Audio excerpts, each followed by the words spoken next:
അങ്ങനെ ഇപ്പോൾ ഔൾമാൻ ആ ബോംബ് ഉപയോഗിച്ച് എർത്ത് പ്രൈമിനെ നശിപ്പിച്ച് മൾട്ടിവേഴ്സിനെ എല്ലാം നശിപ്പിക്കുന്നതിന് മുമ്പ് അത് തടയുവാനായി നമ്മുടെ ബാറ്റ്മാൻ ആണെങ്കിൽ ലെക്സ് ലൂതറിൻ്റെ മറ്റേ ടെലിപ്പോർട്ടേഷൻ ഡിവൈസ് ഉപയോഗിച്ച് എർത്ത് പ്രൈമിലേക്ക് ടെലിപ്പോർട്ട് ചെയ്ത് പോകുവാൻ ബാറ്റ്മാൻ നോക്കിയെങ്കിലും അങ്ങോട്ടേക്ക് പോകുവാൻ ആ ഡിവൈസ് ഉപയോഗിച്ച് ബാറ്റ്മാന് സാധിച്ചില്ല.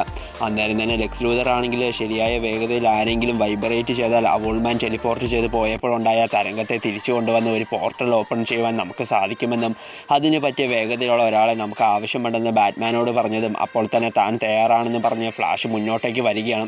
പക്ഷേ ബാറ്റ്മാൻ ഫ്ലാഷിനൊട്ടും വേഗതയില്ല എന്നും പറഞ്ഞ് ജോണി ക്വിക്കിനെ ആ ദൗത്യം ഏൽപ്പിക്കുകയാണ്. അന്നേരം തന്നെ ലെക്സ് ലൂതറിൻ്റെ നിർദ്ദേശപ്രകാരം ഔൾമാൻ ടെലിപ്പോർട്ട് ചെയ്ത് പോയ സ്ഥലത്ത് ചെന്ന് നിന്ന് വളരെ വേഗത്തിൽ വൈബ്രേറ്റ് ചെയ്ത ഒരു പോർട്ടൽ ജോണി ക്വിക്ക് ഓപ്പൺ ചെയ്യുകയാണ്.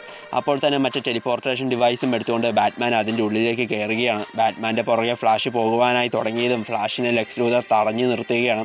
നീ ബാറ്റ്മാൻ്റെ പുറകെ ആ പോർട്ടലിൽ കയറിയാൽ നീ മരിച്ചു പോകുമെന്ന് ലെക്സ് ലൂതർ ഫ്ലാഷിനോട് പറയുകയാണ്.